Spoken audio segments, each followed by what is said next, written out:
ഈ അവാർഡിന് ശേഷം റിലീസ് ചെയ്യുന്ന ഒരു സിനിമയായിരിക്കും തോന്നുന്നു. Yes. അല്ല, അവാർഡിന് ശേഷം റിലീസ് ചെയ്യുന്ന സിനിമ കുറെ സിനിമകളുണ്ട്, റിലീസിങ് സിനിമയാണ്. അവാർഡ് കിട്ടും തോറും കൂടുതൽ പ്രഷറുകളിലേക്ക് നമുക്ക് കൂടുതൽ കിടപ്പാടുകൾ കൂടുകയാണ് അല്ലേ. നമുക്ക് ഇനിയുള്ള സിനിമകൾ എങ്ങനെയാകും എന്നുള്ള ചിന്താഗതികൾ ഉണ്ടാകുമല്ലോ. അതിനു മുമ്പ് ഷൂട്ട് ചെയ്ത സിനിമയാണ്, ഷൂട്ടിംഗ് നടക്കുന്ന സിനിമയാണ്. ഈ സിനിമയിലേക്ക് എത്തുമ്പോൾ എന്താണ് പ്രേക്ഷകരുടെ മുമ്പിലേക്ക് നമുക്ക് പറയാൻ പറ്റും ഈ സിനിമയെക്കുറിച്ച് പറയുകയാണെങ്കിൽ? ഇത് ഞാൻ ആദ്യമേ കേട്ടപ്പോൾ തന്നെ ഞാൻ ചിരിച്ച് ഹാപ്പി ആയിട്ട് ആ ഇമോഷൻസിലൂടെ അപ്പം ഞങ്ങൾ 4 പേരല്ലാതെയും വേറെ ക്യാരക്ടേഴ്സ് ഉണ്ടല്ലോ, വശിഷ്ഠൊക്കെ ചെയ്യുന്ന ഒരു ബ്യൂട്ടിഫുൾ ക്യാരക്ടറുണ്ട്. അപ്പം അവരിലൂടെയൊക്കെ ഒരു ജേർണി എനിക്ക് പ്രാക്ടിക്കലി പോസിബിൾ ആയിരുന്നു. അത് കഥ കേൾക്കുമ്പോൾ എന്നിലൂടെ മാത്രമല്ല ഞാൻ സഞ്ചരിച്ചത്. ആൻഡ് ഇത് എനിക്കൊരു കൊടുക്കുന്ന എക്സ്പോഷർ ഡിഫറെൻ്റ് ആണ്.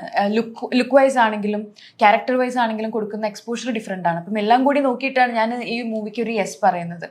അപ്പം അത് തന്നെ തിയേറ്ററിലും നമ്മളെങ്ങനെയാണോ ആ കഥ കേട്ടപ്പം ഓരോ ക്യാരക്ടറിലൂടെയും പല രീതിയിൽ പല കഥകളിലും പോയത്, അതുപോലെ തന്നെ ഓഡിയൻസും അത് ഞാൻ എൻജോയ് ചെയ്ത പോലെ തന്നെ എൻജോയ് ചെയ്യുന്നുള്ളൊരു കോൺഫിഡൻസ് ആണ് എനിക്ക്.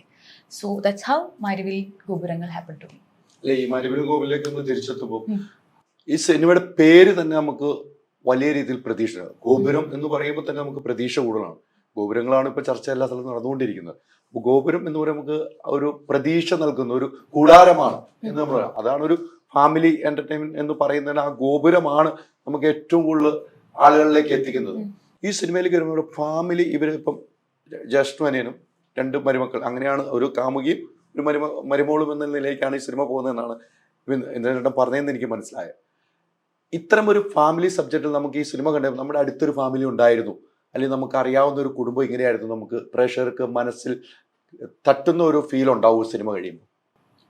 ലൈറ്റ് ഹാർട്ടഡ് ആണ് എന്നുവെച്ചാൽ ഇപ്പം ഭയങ്കരമായിട്ടും എന്നുവെച്ചാൽ ഒരു ഹാപ്പി എന്റർടൈൻമെന്റ്. ഓക്കെ, അത് പറഞ്ഞു വെക്കുന്ന വിഷയം ഡിഫറെൻ്റ് ആണ്. അതൊക്കെ ഈ ലൈറ്റായിട്ട് ഹ്യൂമറിലൂടെ കൺവേ ചെയ്യാനാണ് ശ്രമിച്ചിട്ടുള്ളത്.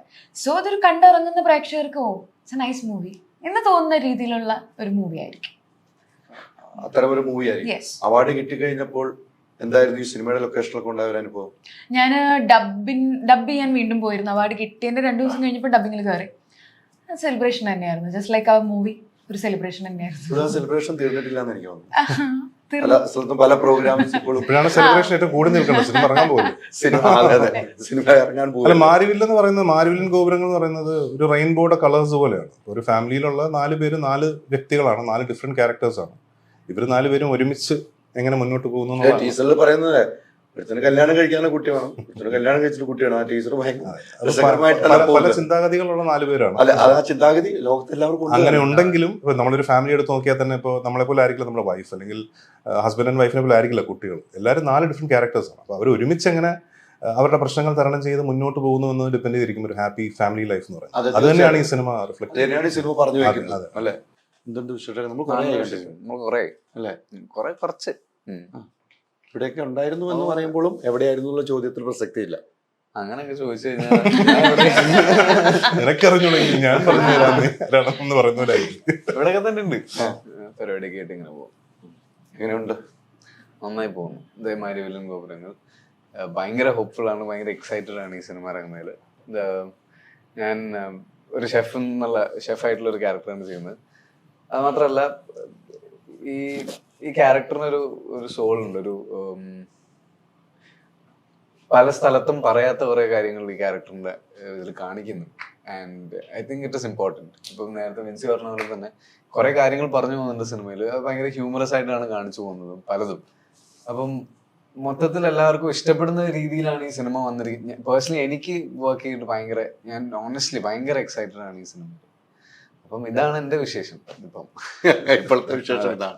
എന്തായാലും ഒരു സബ്ജക്ട് നല്ല സിനിമയിലാകുക എന്നുള്ളതാണ് നമ്മുടെയൊക്കെ ആഗ്രഹം. അതെ, നമ്മള് പിന്നെ പ്രേക്ഷകരാണ് വിധി എഴുതുന്നത്. നമുക്ക് സബ്ജക്ട് ഇഷ്ടപ്പെടുന്നു, പ്രേക്ഷകർ കൃത്യമായിട്ട് വിധി എഴുതുന്ന പ്രേക്ഷകരാണ്, അതിന് യാതൊരു മാറ്റവും ഇല്ല.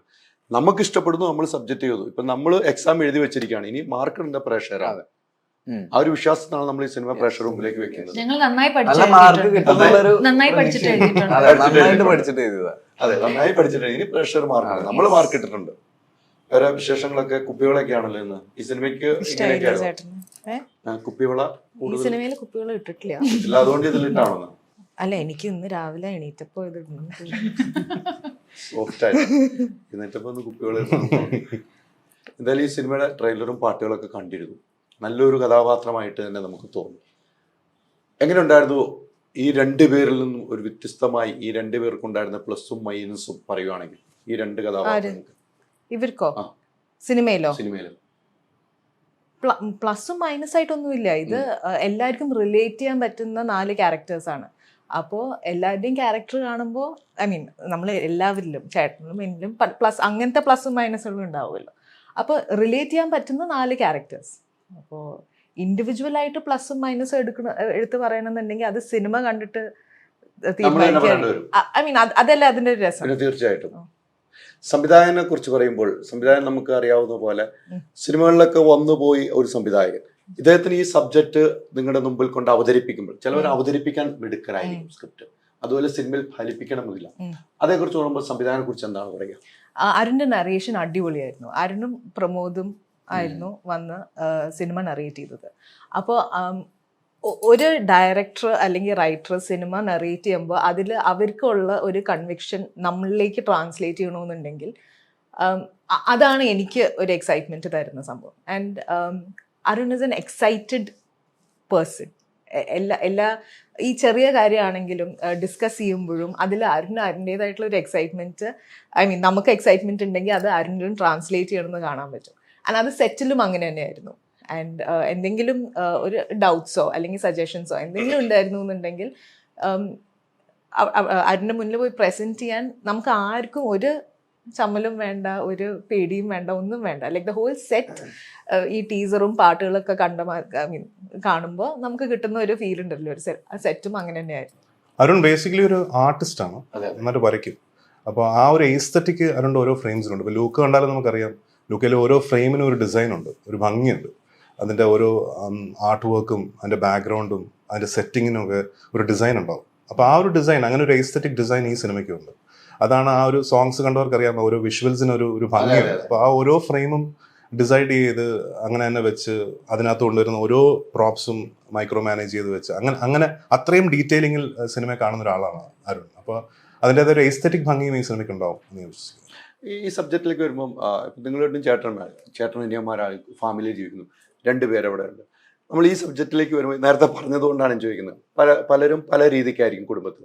ഞാനായിരിക്കില്ല, എൻ്റെ ചേട്ടനായിരിക്കില്ല, എൻ്റെ വൈഫായിരിക്കില്ല, മറ്റു കുട്ടികളായിരിക്കില്ല. നമ്മുടെ ഒരു ഫാമിലി ലൈഫും വെച്ച് നോക്കുമ്പോൾ ഈ സബ്ജക്റ്റിലേക്ക് വരുമ്പോൾ എങ്ങനെ റിലേറ്റ് ചെയ്യാൻ പറ്റുമായിരിക്കും? അങ്ങനെ ഒരു റിലേഷൻ്റെ ആവശ്യമുണ്ടെന്ന് എനിക്ക് തോന്നുന്നില്ല. എൻ്റെ ഫാമിലി പോലല്ല ഈ ഫാമിലി എൻറ്റയർലി ഡിഫറെൻ്റ് ഒരു ഫാമിലിയാണ്. പക്ഷേ ഇതിനകത്തൊരു ബ്രദർ ഡൈനാമിക്സ് ഉണ്ട്. അപ്പോൾ ഞാനും സർജനായിട്ടുള്ള പല സീനുകളും ഞാനും പൃഥ്വിയായിട്ടുള്ള പല സിറ്റുവേഷൻസ് എനിക്ക് ഓർത്തെടുക്കുന്ന ടൈപ്പ് സിറ്റുവേഷൻസ് ഈ സിനിമയിലുണ്ട്. ഓബിയസ്ലി ചേട്ടൻ അനിയൻ എന്ന് പറയുമ്പോഴത്തേക്കും അങ്ങനെയുള്ള ഇൻട്രസ്റ്റിംഗ് ആയിട്ടുള്ള കുറേ മുഹൂർത്തങ്ങൾ നമ്മുടെ ലൈഫിലുണ്ടാവുമല്ലോ. സോ ആ രീതിയിൽ ഡെഫിനറ്റ്ലി ആ ഒരു ബ്രദർ ഡൈനാമിക്സ് തീർച്ചയായിട്ടും ഈ സിനിമയിൽ റിഫ്ലക്ട് ചെയ്തിട്ടുണ്ട്. And as A family also, like ഇപ്പോൾ എൻ്റെ വൈഫിൻ്റെ ക്യാരക്ടറാണ് ശ്രുതി ചെയ്യുന്ന ക്യാരക്ടർ. അപ്പോൾ ഞങ്ങളുടെ ഇതാണെങ്കിലും അല്ലെങ്കിൽ സിസ്റ്ററായിട്ട് ഇപ്പോൾ മീനാക്ഷി എന്ന് പറയുന്നത് റോണിയുടെ ഗേൾ ഫ്രണ്ടാണ്. അത് ഡിഫറെൻറ്റ് ഡൈനാമിക്സ് ആണ്. നമുക്ക് നമ്മുടെ റിയൽ ലൈഫായിട്ടൊരു കമ്പാരിസൺ വേണ്ട, പക്ഷേ അറ്റ് ദ സെയിം ടൈം സിനിമയ്ക്കകത്ത് ആ ഒരു ഡൈനാമിക്സ് നല്ല രീതിയിൽ നേരത്തെ പറഞ്ഞ പോലെ it's A story of relationships. ഒരു റിലേഷൻഷിപ്സിനെ ആഘോഷിക്കുന്ന ഒരു സിനിമയാണ്. അപ്പോൾ അങ്ങനെ പലതരം റിലേഷൻഷിപ്സ് ഈ സിനിമയിൽ കാണാൻ പറ്റും. അതാ, അതുകൊണ്ട് തന്നെ ഞാൻ ചോദിച്ചത്. മീൻസ് നിങ്ങൾ തമ്മിൽ ഇതിനു മുമ്പ് ഇല്ല, ഫസ്റ്റ് ടൈം അല്ലേ അഭിനയിക്കുന്നത്. എങ്ങനെ ഉണ്ടായിരുന്നു? നമ്മൾ പുറത്തു നിന്ന് കാണുന്ന സിനിമ കാണുന്ന ഒരു വ്യക്തി ആയിരിക്കില്ല ലൊക്കേഷനിൽ വരുമ്പോൾ. ഒരിക്കലും അല്ല. ഞാൻ സ്ക്രിപ്റ്റ് റീഡിങ്ങിന്റെ സെഷനിൽ അധികം കമ്പനി അല്ലായിരുന്നു. നമ്മൾ റീഡ് ചെയ്തു, നമ്മൾ വീട്ടിലോട്ട് പോയി തിരിച്ചു പോയി. അപ്പം എനിക്കൊരു പേടിയുണ്ട്, എങ്ങനെയാണ് അപ്പം ഈ ഒരു കെമിസ്ട്രി, ഇപ്പം ബ്രദർ ആയിട്ടുള്ള ഒരു കെമിസ്ട്രി എങ്ങനെ വർക്കൗട്ട് ചെയ്യാൻ പറ്റും എന്നുള്ളത്. പക്ഷെ ഫസ്റ്റ് ഡേ ഓൺ സെറ്റ് എല്ലാം കൂളായിരുന്നു. ഇങ്ങോട്ടേക്ക് വന്നിട്ട് നമ്മളെ കംഫർട്ട് ആക്കല്ല, പുള്ളിക്കാരൻ്റെ ഒരു ശൈലിയാണ് അത് ചെയ്തപ്പോഴത്തേക്കും അത്ര കൂൾ, അങ്ങനെയായിരുന്നു, ഈസി ആയിരുന്നു. അത് ആവശ്യമായിട്ടുള്ളൊരു സിനിമയാണ്. ഈ 4 കഥാപാത്രങ്ങളും ഈ സിനിമയിൽ ഉടനീളം ഉണ്ട്. അപ്പോൾ ഒരുപാട് ഒട്ടുമിക്ക സീനുകളിലും ഇവരെല്ലാവരും ഉണ്ട്, അല്ലെങ്കിൽ ഇതിൽ തന്നെ 2 പേരുണ്ടാവും, 3 പേരുണ്ടാവും. അപ്പോൾ ആ ഒരു ഇന്റർപേഴ്സണൽ ഡൈനാമിക്സ് നമ്മുടെ ഇടയിൽ ഉണ്ടാവുക എന്ന് പറയുന്നത് വളരെ ഇമ്പോർട്ടൻ്റ് ആണ്. ആ ഒരു കംഫർട്ട് ലെവൽ ഉള്ളപ്പോഴാണ് നമ്മൾ സ്ക്രീനിൻ്റെ മുമ്പിൽ നിന്ന് പെർഫോം ചെയ്യുമ്പോൾ നമുക്ക് അത്ര ഫ്രീ ആയിട്ട് പെർഫോം ചെയ്യാൻ പറ്റുന്നത്. കാരണം അങ്ങനെ ഇംപ്രവൈസ് ചെയ്ത് നന്നാക്കിയിട്ടുള്ള ഒരുപാട് സീൻസ് ഉണ്ട്. അപ്പോൾ ആ ഒരു എനർജി, ഞങ്ങളൊക്കെ തമ്മിലുള്ള ഒരു എനർജി തീർച്ചയായിട്ടും സ്ക്രീനിൽ റിഫ്ലക്ട് ചെയ്യണമെന്നാണ് ഞാൻ വിശ്വസിക്കുന്നത്. അത് കൃത്യമായിട്ട് കമ്മ്യൂണിക്കേറ്റ് ചെയ്യുന്നുണ്ടായിരുന്നു അല്ലേ? 4 പേര് കമ്മ്യൂണിക്കേറ്റ് ചെയ്യുക. അത്ര പ്രശ്നങ്ങളൊന്നും ഇല്ലാത്തൊരു വ്യക്തിയാണ് ലൊക്കേഷൻ. എല്ലാം നമുക്ക് പറഞ്ഞു തരാനും നമ്മൾ പറയുന്നത് സ്വീകരിക്കാനും തയ്യാറാവുന്ന ഒരു വ്യക്തിയാണ്. ഇതിനകത്ത് നിങ്ങൾ 4 പേരല്ലാതെ വസിഷ്ഠ എന്നൊരു ചൈൽഡ് ആർട്ടിസ്റ്റ് ഉണ്ട്. വസിഷ്ഠ ചെയ്തിരിക്കുന്ന കഥാപാത്രം ഭയങ്കര ഇൻട്രസ്റ്റിംഗ് ആയിട്ടുള്ള ഒരു ക്യാരക്ടറാണ്. കുട്ടികൾക്കൊക്കെ ഭയങ്കരമായിട്ട് ഇഷ്ടപ്പെടുന്ന ഒരു എലിമെന്റ് ഈ സിനിമയിലുണ്ട്. അതിന്റെ സർപ്രൈസ് വരെ അധികം പുറത്തു വിട്ടിട്ടില്ല. പക്ഷെ ഞാനും വസിഷ്ഠുമായിട്ട് കുറെ സീൻസ് ഉണ്ട്. അപ്പോൾ അതിനകത്തൊരു ചൈൽഡ് ആൻഡ് അഡൾട്ട് തമ്മിലുള്ള ഒരു ഡൈനാമിക്സ് അതിനകത്ത് നന്നായിട്ട് വർക്ക് ചെയ്തിട്ടുണ്ട്. ഭയങ്കര ഫണ്ണി ആയിട്ട് വർക്ക് ചെയ്തിട്ടുണ്ട്. മിന്നൽ മുരളി അതെ അല്ലേ? ശരി. അല്ലേ? പയ്യൻ നന്നായിട്ട് ചെയ്തൊരു പയ്യനും കൂടി ആണല്ലോ.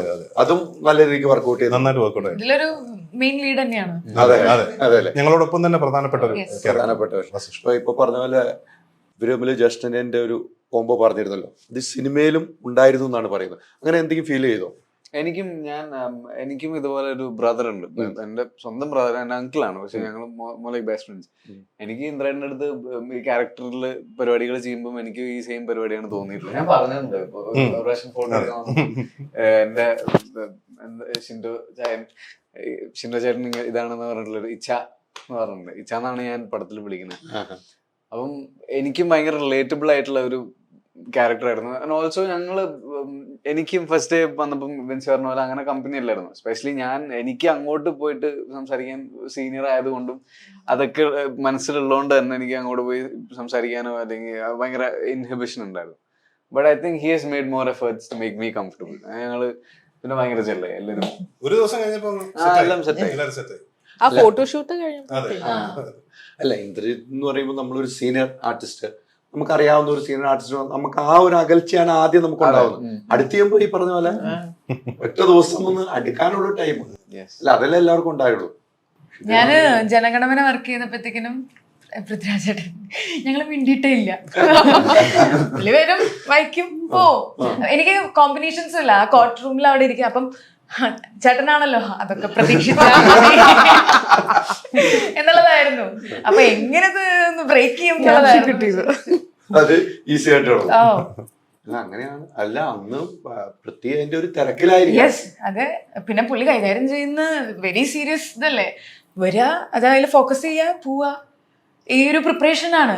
ഇവിടെ അതല്ലല്ലോ, സീരിയസ് മോഡേ അല്ല, ലൈറ്റ് ഹാർട്ടഡ്. അപ്പൊ ഇത് എങ്ങനെ ബ്രേക്ക് ചെയ്യും എന്നുള്ളത് തന്നെയായിരുന്നു. പക്ഷെ ഫോട്ടോഷൂട്ട് പറഞ്ഞ പോലെ ഇത് ഈ ബാക്ക്ഗ്രൗണ്ടിൽ കാണുന്ന ഫോട്ടോസ് ഒക്കെ എടുക്കുന്ന സമയത്ത് ഭയങ്കരമായിട്ട് വന്ന് നമ്മളോട് ഭയങ്കര ഇങ്ങോട്ടേക്കാണ് വന്നത്.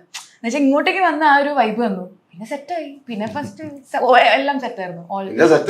എല്ലാം പിന്നെ മൊത്തം സെറ്റായിരുന്നു. ഫുൾ ടീം സെറ്റായിരുന്നു മൊത്തത്തില്. നമ്മൾ മാത്രമല്ല, എല്ലാവരും റൈറ്റർ, നല്ലൊരു വൈബ്, എല്ലാവരും തമ്മിൽ നല്ലൊരു എനർജി. സിനിമാറ്റോഗ്രാഫർ ഷൂട്ടിംഗ് തുടങ്ങാൻ തീർന്നൊന്നും അറിഞ്ഞില്ല. മൊത്തത്തിൽ കുറെ ആർട്ടിസ്റ്റുകളും ഉണ്ടല്ലോ. ഒരുപാട് എല്ലാ ചെറിയ ചെറിയ വേഷങ്ങൾ പോലും കൈകാര്യം ചെയ്തിരിക്കുന്ന വളരെ റെപ്യൂട്ടഡ് കുറെ ആർട്ടിസ്റ്റുകളുണ്ട്.